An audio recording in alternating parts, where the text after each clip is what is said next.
Halo Sobat Feby, Assalamualaikum warahmatullahi wabarakatuh. Waalaikumsalam warahmatullahi wabarakatuh. Siang hari ini balik lagi di Bincang Dema, bareng aku Isya Nabila selaku host pada siang hari ini. Dan bintang tamu kita yang sebegitu spesial, beliau ini merupakan seseorang yang rupawan, cerdas, dan juga menawan. Siapa lagi kalau bukan kita sambut bersama Pak Alex Fahrul Riza. Disapa dong Bapak. Ya, assalamualaikum ya, selamat siang para sobat Sobi ya. Sobat Feby yang saya banggakan, yang saya cintai semuanya. Tadi perjalanan ke kampus ini gimana Bapak? Tadi saya merasakan hawa-hawa Jogja ini yang sangat panas gitu. Iya, betul Mbak ya. Jadi beberapa hari ini Jogja panas banget ya rasanya ya. Iya, apakah ini menandakan cuaca penghujan yang akan segera berakhir mungkin? Iya, sepertinya Mbak. Kalau kita lihat kan sampai di Januari ya. Januari, Februari, Maret ini nanti panas kayaknya. Di panas gini tuh enaknya minum yang dingin-dingin gitu Pak. Es krim atau sesuatu yang bisa menyegarkan gitu. Iya, kayaknya es krim enak ya Mbak ya? Iya, mungkin bisa dipesan setelah ini Pak. Iya. Ngomong-ngomong soal es krim, ada satu brand minuman yang hype di media sosial pada akhir-akhir ini gitu. Iya, betul. Yang membuat saya sampai bener kayak, wah dia ini gimana bisa membuka gerai di seluruh penjuru Indonesia, tidak peduli dari kecamatan, kabupaten, kota besar ataupun kecil gitu. Iya, betul. Kita nyebutnya nih, saya bingung Pak sebenarnya. Mau dipanggil Mixu, Miswe, apa Mishwe gitu. Biasanya Bapak nyebutnya gimana Pak? Kalau saya ngikutin ini Mbak, jadi kan waktu itu pernah di Cina ya. Oh iya. Jadi di Cina itu intonasinya itu berbeda. Ya. Gimana tuh? Kalau misalkan di sana itu Mishwe gitu ya. Jadi, jadi kayak naik turun nada itu memiliki arti yang berbeda-beda, ya kan? Iya. Ya, dari mi itu artinya madu, tadi suwe itu salju gitu ya. Begitu. Lumayan susah untuk lidah-lidah lokal Indonesia diucapkan gitu. Kalau di Indonesia bilangnya pasti mixu aja gampang gitu ya. Bener kan ya? Mixu gitu gampang kok. Mixue ya gitu kan. Ini kita sepakatin, kita sebutnya apa nih Pak? Apa aja lah, yang penting Sobi pasti paham ya. Ya, semoga dimengerti entah ini misu, mixu, miswe atau mishwe gitu, semoga dimengerti. Silakan tulis di kolom komentar di bawah itu. Di sini kan karena saya begitu kemarin menurut pengamatan saya ini kok bisa gitu dia menyebar begitu banyak di seluruh penjuru Indonesia gitu. Mungkin Bapak bisa menjelaskan kepada saya yang masih bingung ini, kenapa sih gerai Mishwe ini bisa cepat sekali tersebar di seluruh Indonesia gitu Pak? Oke, ini luar biasa ya Mbak ya. Jadi memang kita nggak boleh lepas dari pendiri si Mishwe-nya ini ya, si Zo itu kan. Ya, karena kalau dilihat sebenarnya Mishwe itu sudah lama loh. Dari tahun 97, ya, dimulai dari jualan es serut, modalnya hanya 7 juta, begitu kan, ya pinjam neneknya lagi, gitu kan. Ya, memang pengusaha harus gitu ya, nggak punya modal, ya modal dengkul gitu, nggak punya dengkul, pinjam dengkul neneknya, ya gitu. Berani berkorban. Harus berani, begitu. Nah, terus kemudian mulai berkembang itu kan sekitar tahun 2007-2008. Ya, ketika buka cabang baru itu sampai 180, dan kalau kita lihat belum lama loh Mixue ini masuk ke pasar global. Ya, 2018 mereka baru menjual ke luar negeri. Vietnam bukan Pak? Iya, pertama kali di Vietnam itu. Nah, menariknya di Indonesia ini masuk 2020 ketika Covid, ya kan? Covid es krim ya. Ini ada teori konspirasi apa ini ya? Apa itu teorinya ya Allah?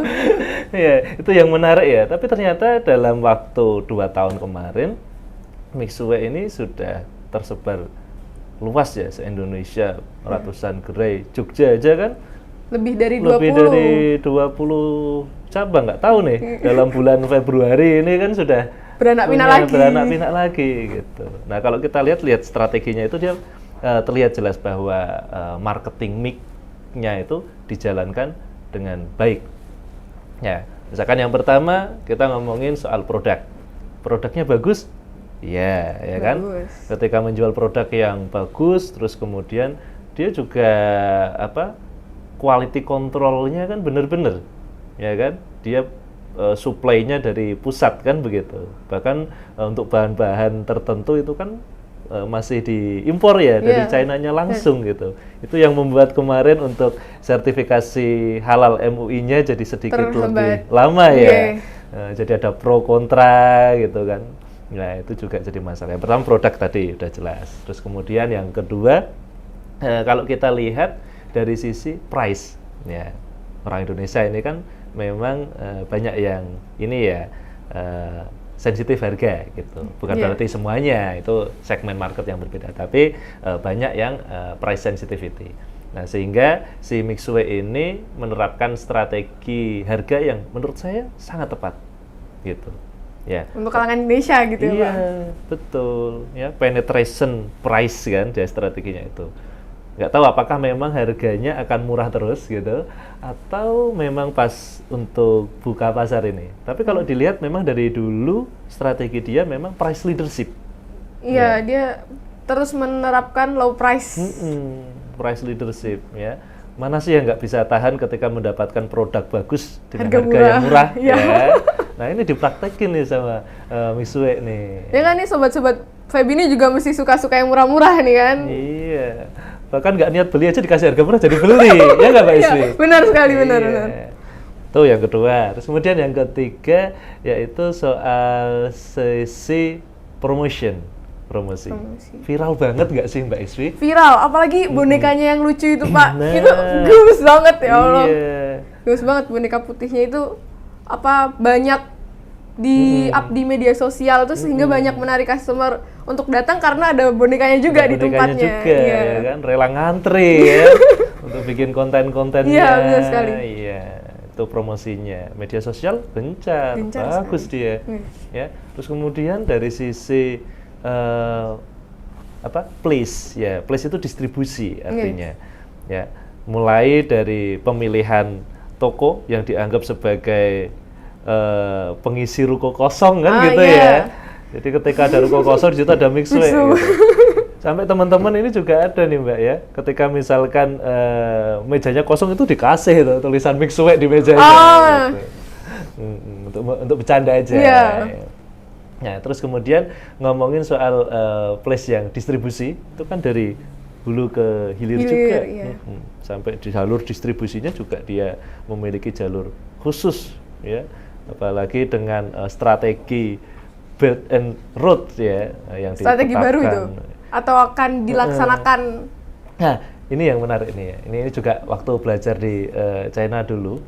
China itu memiliki sebuah visi besar untuk membuat namanya The New Silk Road.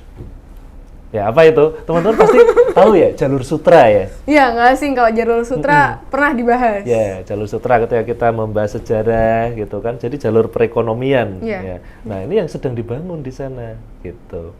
Ya, jadi mereka ingin membuat kereta cepat yang mengelilingi seluruh dunia. Jadi untuk mempermudah jalur distribusi, begitu.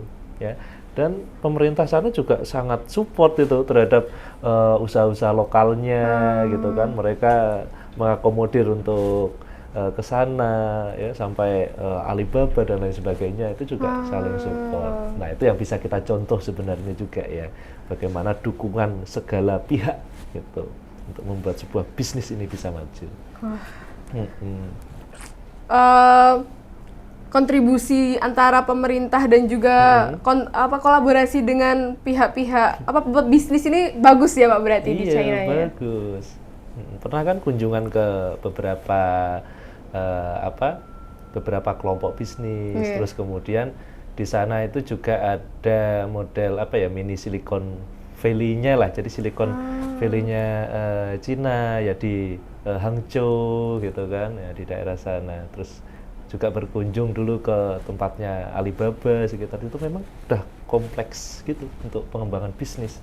Teknologinya juga sudah bagus gitu. Bahkan di sini ketika rame-rame mobil listrik di sana itu sudah biasa. Malah sulit untuk menemukan kendaraan yang bensin ya, terutama untuk motor gitu. Kalau motor itu mungkin sudah mayoritas sudah pakai listrik. Ya, mobil mungkin masih ada beberapa. Ada yang untuk yang masih mesin pakai BBM gitu kan. Dan bahkan cashless ya. Kita sudah mulai. Wow, mereka itu udah lama banget itu sampai tukang sayur, pengamen itu sudah pakai QR code. Iya, menarik kan? Iya. terdepan China Iya. memang. Sebenarnya ada beberapa pertanyaan nih Pak di kepala saya terkait tadi strategi yang sudah diterapkan oleh Mixue ini dari marketing dan lain-lain. Kenapa dia nih berani sekali untuk menerapkan harga yang sangat murah gitu di tengah pasar yang harganya tuh terus menaik ketika itu ramai diperbincangkan, dia akan menaikkan harga sedikit demi sedikit. Akan tapi dari pengamatan yang kami lakukan, Mixue ini tetap berpatok pada harga yang telah dia tetapkan dari lama gitu. Jadi dia tetap memegang DNA-nya sebagai Mixue ini yang ramah kantong gitu. Itu kenapa sih Bapak dia sangat berani gitu? Oke, nah ini menarik sekali ya Mbak ya. Jadi memang untuk penerapan strategi harga itu harus erat kaitannya dengan produksi massal, ya kan. Makanya si perusahaan ini harus membuat menerapkan strategi namanya economic of scale, atau skala ekonomi. Jadi semakin banyak produksinya itu kan biasanya harga semakin murah. Iya. Ya, misalkan kita kulaan aja, kita beli satuan sama kita langsung pesen 1000 piece kan harganya lebih murah sangat banyak. beda. Iya, itu yang pertama. Terus kemudian itu juga akan berdampak ke yang lainnya gitu. Ya, misalkan selain dia itu menerapkan economy of scale, nah berarti kan dia harus membuka cabang yang banyak. Makanya promosinya kan masif banget. Iya. Ya kan? Sekali. Semakin banyak, meskipun nanti kalau kita lihat secara kurva itu ada titik maksimumnya gitu. Jadi ketika melebihi titik itu, malah nanti bebannya jadi lebih berat gitu. Nah jadi efisiensi itu harus benar-benar dihitung, ya. Jadi jumlah cabangnya berapa, nah itu juga harus dihitung. Tapi kalau kita lihat ini kan sangat masif sekali. Misalkan 2018 baru ekspansi ya ke luar negeri. Sekarang itu sudah jadi restoran nomor 5 sedunia loh. Yang terbanyak, terbanyak. Betul. Itu kan ngeri loh, bisa ngangkain Pizza Hut yang sudah lama, Burger King juga sudah lama. Ini gitu. digadang-gadang mau menyaingi McD Pak sekarang nih kayaknya. Iya kan? Ini. Digadang-gadang bisa nyaingi McD nih. Gitu. 21.000 lebih gerai yang sudah tersebar di daerah Tiongkok dan Asia Pasifik yang sudah saya baca. Betul. Luar biasa sekali. Dan belum tentu juga selesai di sini, ya kan? Bagaimana setahun lagi gitu? Berkelanjutan. Ya kan? Tadi bilang data di Jogja itu kan 20-an ya, itu bulan Januari. Sekarang aja di tempat saya itu sudah buka 2 loh. Masya Allah. Gitu. Dan cepet banget kan? Masif. Masif. Nah selain itu juga dari sisi logistik, kan dia juga menguasai jalur logistiknya sendiri. Iya. Gitu. Semua terpusat harus ke Mixue. Hulu ke hilir gitu. Nah itu menurut saya itu yang membuat dia kuat dari sisi pricingnya tadi ya, strategi pricingnya sangat kuat. Dan kalau kita lihat ya di produknya, ya ini saya juga termasuk orang yang beberapa kali beli es krimnya Mixue ya Mbak. Yeah.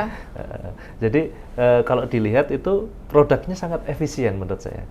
Ya jadi nggak bikin banyak banget macamnya. Seandainya banyak pun itu juga bahan bakunya itu mirip-mirip sama begitu ya kan tidak banyak memerlukan apa yang aneh-aneh neko-neko gitu. Iya betul. Kenapa kalau semakin neko-neko efisiensi itu makin sulit kecil, dicapai gitu ya. Dan kalau lihat yang menu tehnya itu kan termasuk menu baru. Jadi dulu tuh memang bagusnya di es krim. Teh itu berarti termasuk baru. Saya belum pernah nyoba Pak kalau teh. Kalau es krim sudah, tapi kalau yang teh belum pernah. Iya, belum ya. Ya, mungkin nantilah lain kali saya coba. Iya, boleh. Lalu ada satu kontroversi yang saat ini sudah terselesaikan sebenarnya, tapi kemarin menjadi pembahasan gitu. Mungkin kenapa saya ingin membahas hal ini? Karena mungkin bisa memudahkan Sobat Febini yang mempunyai sebuah usaha ataupun bisnis, sehingga mereka juga bisa mengembangkannya ke ranah ini, yaitu terkait sertifikasi halal. Hal ini penting sekali ya Pak di Indonesia dengan mayoritas muslimnya. Jadi gimana sih Mixue ini bisa mencapai atau proses Mixue ini mencapai sertifikasi halal dia gitu? Ya yang pasti teman-teman kalau melihat proses sertifikasi halal kan sekarang kan melalui ini ya BPJPH ya. BPJPH.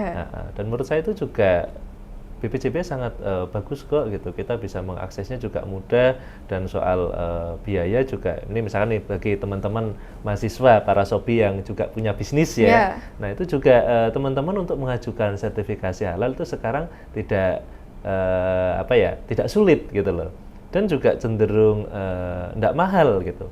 Bahkan kemarin pas ada program gratis loh gitu, ada pendampingan dari Iya, sana benar-benar. gitu. Nah, soal Mixue ini kemarin memang agak lama karena kalau kita lihat kan bahan bakunya kan ada yang langsung dari China. Cina. Ya, dan kalau ngomongin soal halal kan nggak cuman sekedar halal zatnya saja, benar nggak? Iya, benar sekali. Jadi prosesnya seperti apa, ya Cara kan? mendapatkannya Cara juga. mendapatkannya juga. Nah, ini yang menjadikan kalau prosesnya di sana ya memang ya harus dicek kan begitu. Iya. Tapi kemarin sudah ya per Februari ini Sudah sertifikasi Ya, halal, sudah sertifikasi alhamdulillah. halal. Nah, buat sobat Feby semua ini yang punya bisnis ataupun produk-produk makanan bisa sertifikasi di UIN. Ada ya Pak di UIN? Iya, di UIN ada itu ya, ada LPH ya, terus kemudian ada juga Halal Center gitu. Bisa nih ya teman-teman, sobat Feby atau sobat-sobat UIN semua yang punya produk-produk atau memiliki sebuah bisnis kecil bisa nih dikembangkan melalui apa Pak? Bisa kemana ini sobat-sobat Feby nih? Ya ke Halal Center tadi Ke ya, Halal Center. sama LPH itu Iya, tadi. gitu teman-teman. Kalau soal bisnis ada di Pusat Pengembangan Bisnis ya. Nggak usah sungkan-sungkan teman-teman buat ngehubungin Pak Alex Oh, ini. iya. Beliau ini sebagai Sales and Marketing Manager di Pusat Pengembangan Bisnis UIN Sunan Kalijaga. Iya. Jadi dari UIN untuk UIN. Oh, Itu ada tagline-nya benar. itu. Oh, gitu, Bangkit Pak. dan berdaya bersama. Bangkit Iya. dan berdaya bersama dari Betul. UIN untuk UIN. UIN, iya. Dengan ini Pak, dengan maraknya Grey Michue tadi, terus betul. dengan harga yang begitu murah daripada harga pasaran, lalu gimana nih kita sebagai pemilik UMKM usaha ini dari UMKM lokal nih bisa survive gitu? Apakah UMKM lokal ini terancam keberadaannya gitu dengan adanya Michue ini? Luar biasa ini, pertanyaannya mengancam. Waduh. Jadi serasa diancam-ancam gitu. Nah, kalau kita lihat ya, ini mungkin dampaknya mungkin lebih banyak terasa ya kalau misalkan teman-teman itu bisnisnya masih satu industri, ya mungkin di F&B kan, Iya, food and F&B. beverage gitu. Namun kalau yang mungkin dari industri lain ya tidak begitu langsung dampaknya. Tapi kalau kita ngomongin soal pebisnis franchise-nya, yang kita jual franchise-nya, ini juga jadi saing kan? Iya. Ya, karena misalnya sama-sama nih, saya sebagai investor mau beli franchise, ya Mau yang mana ini? Yang mana nih gitu, yang lebih menguntungkan gitu. Nah itu juga penting kan, pasar Iya. modal itu juga penting. Nah itu juga bisa terkena dampaknya. Terus kemudian kalau yang bisnis kuliner, kalau dekat-dekat ini kok saya melihatnya belum Belum begitu signifikan banget. berdampak gitu ya Pak? Belum signifikan banget. Ya meskipun yang sini gerai mixunya antri tapi tidak langsung berdampak kepada pebisnis yang di sampingnya, sebelahnya gitu. Tapi bisa jadi nanti akan kalau tidak benar-benar dipersiapkan, ya kan, nanti bisa saja semakin terasa loh dampaknya itu. Jadi UMKM memang harus responsif ya melihat fenomena yang terjadi saat ini gitu, terutama yang bisnisnya mirip-mirip tadi. Iya. Ya, kan banyak tuh kan brand-brand Iya. lokal kan, ya ada Sapen apa saja? penuh ini. Ya sapen penuh gitu. Nah mungkin nanti ketika tapi di sapen belum ada mixue ya. Belum ada. Nah, kalau ada ini kan nanti yang penjual minuman itu juga akan berhadapan Iya, dengan head to Mixue head langsung. gitu, dengan Mixue langsung. Jadi peran dari segala pihak lah pastinya. Berarti kita UMKM ini harus selalu upgrade Iya. model bisnisnya Pak sehingga bisa mengikuti alur gitu. Iya, betul. Tidak istilahnya tergencet dengan seluruh brand-brand baru yang ada yang lebih mengikuti perkembangan zaman gitu teman-teman.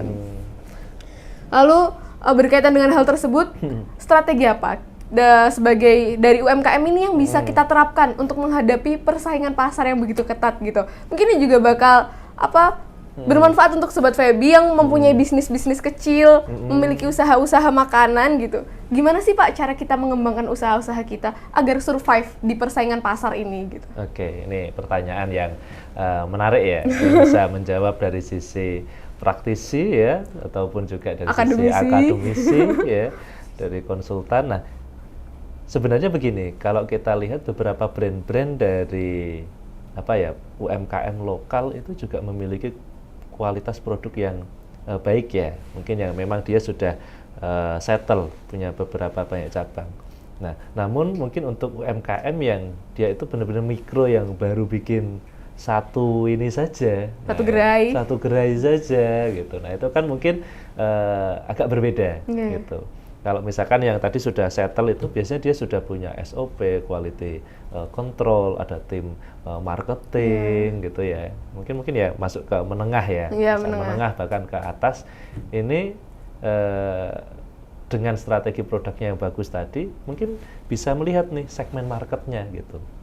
Kalau segmen marketnya memang sama, ya itu akan terasa gitu. Nah sehingga kalau menurut saya strateginya ya jangan sampai strategi perang harga. Ya jadi kalau strategi perang harga pasti lebih banyak merugikan gitu. Apalagi bagi pengusaha yang modalnya terbatas. Ya jadi mungkin bisa menggunakan strategi kreatif marketing, inovasi produk gitu kan. Ya kan, jadi produk-produk apa yang tidak dimiliki pesaing, kita bisa membuat produk tersebut terus berinovasi. Membuat produk yang belum pernah ada di pasaran gitu ya Pak? Jadi harus kadang berpikir out of the box gitu. Ya kan? Kan tuh Blue Ocean Strategy ya, masuk ke pasar itu. Punya ceruk pasar sendiri ya. Mungkin ada es krim yang menyehatkan gitu. Ramuan-ramuan tradisional Indonesia bisa saja kan? Semoga ya setelah ini mungkin ada Sobat Feby yang terinspirasi gitu dikembangkan untuk menyanyi Mishwe ini. Mewakili Indonesia untuk dunia kan gitu. Ya. Es krim rasa penolak masuk angin. Ya, misalkan ada jahe-jahenya kan gitu kan. Itu jadi menarik nih. Es krimnya jadi penghangat lagi, udah nggak dingin. Nggak dingin gitu. Atau es krim yang lama nggak leleh-leleh ya gitu kan. Untuk es krim yang tidak leleh itu biasanya apa Pak? Kok Mishwe ini sendiri kan dia lebih mudah cair daripada produk es krim kebanyakan gitu. Itu apa yang membedakan gitu sekiranya? Wah ini saya harus berubah jadi ahli es kriman dulu ya. Tapi kalau sekilas ya Mbak ya. Kayaknya kalau dilihat itu kan sekilas biasanya suhu kan. Ya biasa suhu. Kalau kemarin lihat di konten-konten itu bahkan kalau misalkan mau beli itu bisa minta es batu tambahan gitu untuk menjaga suhunya. Terus komposisi juga bisa loh mempengaruhi dari ya kan? Air krimnya gitu. Kalau ya, Pak? Krim kan kayaknya lebih lama dingin dibandingkan air ya, atau kebalik? Kebalik. Ya. Nah itu suhunya itu juga perlu dijaga gitu. Ya mungkin dari segi packaging ada penemuan yang baru, pakai packaging apa yang ramah lingkungan tapi menjaga suhu, kan jadi es krimnya jadi lebih tahan lama. Benar gitu. Sekali. Kelemahan es krim kan kalau dibungkus. Bener kan? Benar sekali. Gitu teman-teman, itu merupakan insight baru yang kita dapat dari Pak Alex. Beliau ini dulu waktu masih jadi mahasiswa pernah menjadi di skala nasional, internasional ya Pak? Ya, skala nasional waktu. Nasional di lomba bisnis, bukan lagi bisnis plan, tapi langsung lomba bisnis teman-teman. Beliau juga pernah mendapatkan di sertifikat marketing analisis dari AAPM Amerika Serikat. Hebat sekali bukan? Mari kita beri tepuk tangan buat Pak Alex. Ya, terima kasih. Dari sekian pembahasan kita tadi Pak, ada nggak sebuah quotes atau ungkapan, pesan yang ingin Bapak sampaikan kepada Sobat Feby? Oke, terima kasih Mbak Isvi. Mungkin dari apa yang kita bahas hari ini, saya ada sebuah sedikit kesimpulan yang bisa disampaikan kepada teman-teman ya, para sobi yang sangat energik ya tentunya ya, menatap masa depan yang sangat menantang sekali ya. Masa depan teman-teman itu saya yakin akan sangat cerah gitu. Kenapa? Karena pada masa era bonus demografi, era Indonesia ini emas ya, semakin maju gitu. Nah, bisnis sekarang itu bukan sekedar lagi soal memenangkan persaingan. Ya, kalau teman-teman melihat era sekarang itu adalah eranya kolaborasi. Jadi win-win solution. Coba lihat konten kreator saat ini. Untuk maju, mereka tidak harus menjatuhkan konten kreator yang lain, tapi mereka saling berkolaborasi, itu akan membangun ya. Jadi circle positif, mengajak bisnis maju bersama-sama. Jadi bukan berarti dengan adanya, misalnya begini, dengan adanya pesaing ini, saya harus sebagai trigger gitu loh, menjadikan para UMKM lokal ini menjadi saling bersatu gitu. ya kan? Iya benar sekali Nah, Bapak. saling bersatu, maju bareng, ya kan, dari komunitas dan lain sebagainya. Nah, terus kemudian kolaborasi tadi ya. Ya, Terus kolaborasi. kemudian selanjutnya itu kenapa? Karena kolaborasi itu nanti akan menghasilkan win-win solution kan? Ya. Ya, win-win solution. Jadi menang bareng-bareng tuh, nggak saling menjatuhkan gitu. Nah. Ya. Ada lagi? Terus kemudian yang kedua, sebenarnya pesaing terberat itu bukan dari eksternal. Bukan dari eksternal, dari siapa Iya, nih Pak? Dari internal diri kita sendiri. Wah. Ya, terutama teman-teman yang masih merintis, ya. Pokoknya selama teman-teman terus semangat, ya, pantang menyerah, Ya gitu kan kadang kan. semangatnya naik turun. Iya, naik turun itu harus yang dikontrol, itu yang lebih berat, gitu. Ya, kalau misalnya kenapa? Jadi jalan untuk menuju sukses itu semua orang sama diberikan akses, waktunya juga diberikan sama. Ya, tinggal bagaimana kita mengambil peluang itu, ya, dengan sepenuh tenaga, pikiran dan lain sebagainya. Gitu. Jadi gitu teman-teman, sudah cukup banyak bukan ilmu dan juga pengalaman yang kita dapat dari Pak Alex. Iya. Ada satu pesan nih, ketika kita membangun sebuah bisnis, yang perlu kita pikirkan atau lakukan yaitu membuat sebuah ide yang inovatif dan kreatif. Bagaimana kita membuat produk atau bisnis yang belum ada di pasaran saat ini. Dengan begitu untuk melanjutkan bisnis tersebut, untuk mengembangkan bisnis tersebut akan lebih mudah gitu teman-teman.